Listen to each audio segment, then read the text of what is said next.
Menurut Kamus Dewan edisi keempat, dadah boleh didefinisikan sebagai ubat-ubatan atau bahan yang akan merosakkan kesihatan orang yang mengambil atau menggunakannya secara berlanjutan. Manakala Kamus Pelajar edisi kedua mendefinisikan dadah sebagai ubat-ubatan atau bahan yang selalunya mengetagikan kepada pengguna, di mana turut digunakan sebagai ubat tidur yang akan menyebabkan khayal dan tidak sedarkan diri. Secara umumnya, dadah juga didapati di dalam semua ubat-ubatan yang kita ambil. Namun, ia akan bertukar menjadi bahan yang merosakkan apabila kita mengambilnya dalam kuantiti yang banyak dan tidak mengikut saranan doktor. Baiklah, seterusnya ialah statistik dadah pada tahun 2019. Mengikut kategori jantina, bagi lelaki sebanyak 19,179 orang dicatatkan, manakala bagi jantina perempuan pula ialah sebanyak 978 orang.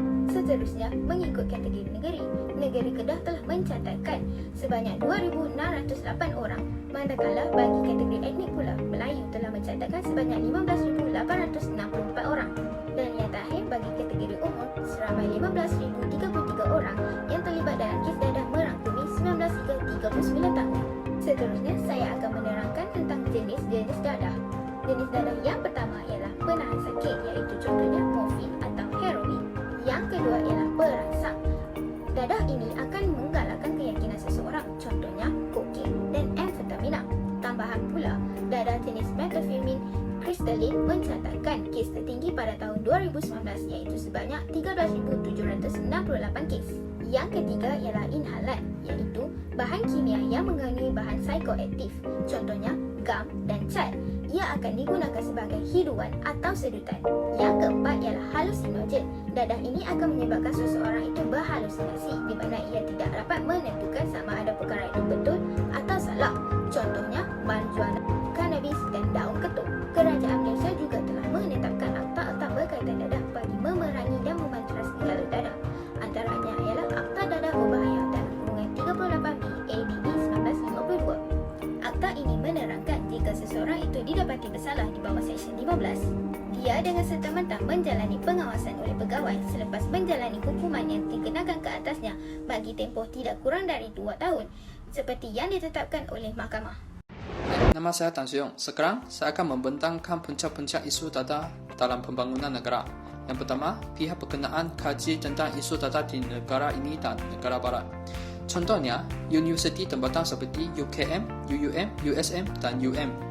Universiti tempatan tersebut mengkaji tentang isu dadah di negara ini dan juga negara barat.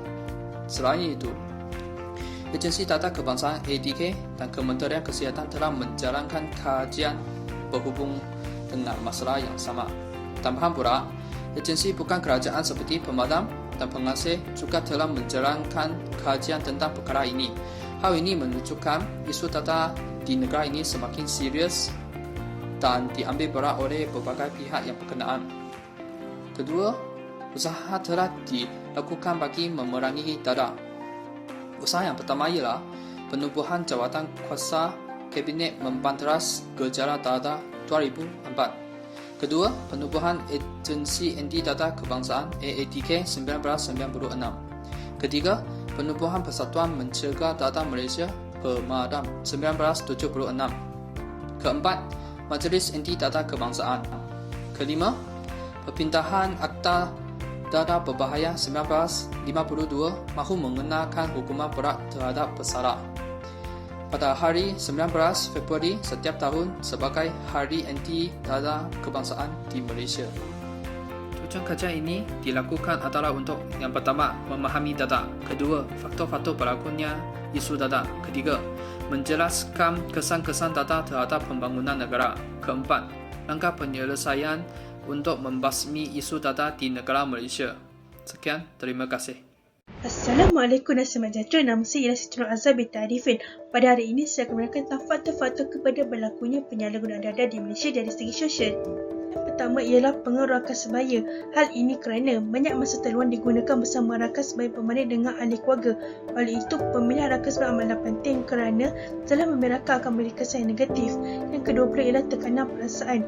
Bagi memenuhi keinginan dan kemahuan ibu mereka, mereka sangat mengorbankan masa mereka sehingga mereka berasa tertekan. Oleh itu, mereka mengambil dadah bagi mengurangkan tekanan. Dan yang ketiga pula ialah perasaan dan kecenderungan mencuba sesuatu yang baru. Remaja memiliki kemahuan yang tinggi yang menyebabkan mereka mudah terjebak kepada penyalahgunaan dadah. Ia dapat dibuktikan melalui statistik dikeluarkan pada tahun 2019 iaitu seramai 431 orang terbabit dalam penyalahgunaan dadah. Ibu bapa tidak mencurahkan kasih dan perhatian kepada anak-anak kerana terlalu sibuk bekerja. Ia menyebabkan anak-anak memiliki kebebasan terlalu banyak sehingga membawa kepada kanser dadah. Dan yang kelima ialah pengaruh media sosial dan media sosial. Generasi muda terlalu terdedah kepada media sosial dan media sosial.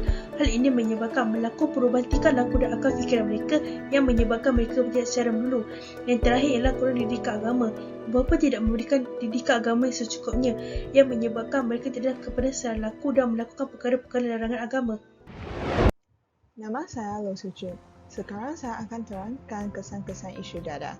Penyalahgunaan dadah akan mendatangkan banyak kesan negatif kepada pembangunan negara kita dalam aspek sosial.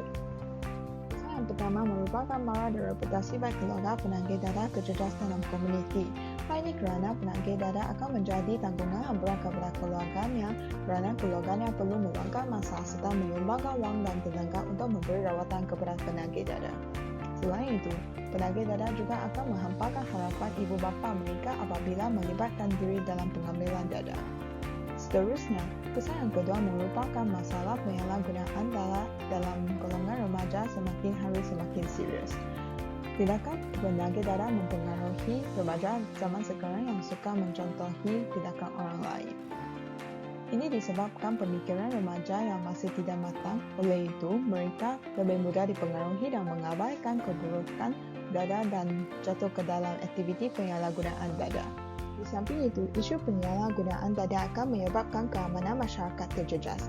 Masalah gejala sosial akan meningkat disebabkan oleh perlakuan penagih dadah. Hal ini kerana penagih dadah yang tidak bekerja tidak mempunyai sumber pendapatan untuk memperoleh dadah, maka mereka akan melakukan gejala sosial seperti merompak, mencuri dan lain-lain lagi untuk tujuan mendapat wang untuk membeli dadah. Peningkatan gejala sosial akan menyebabkan rakyat merasa takut dan risau ke atas keselamatan diri dan saling berasa curiga dalam kalangan masyarakat.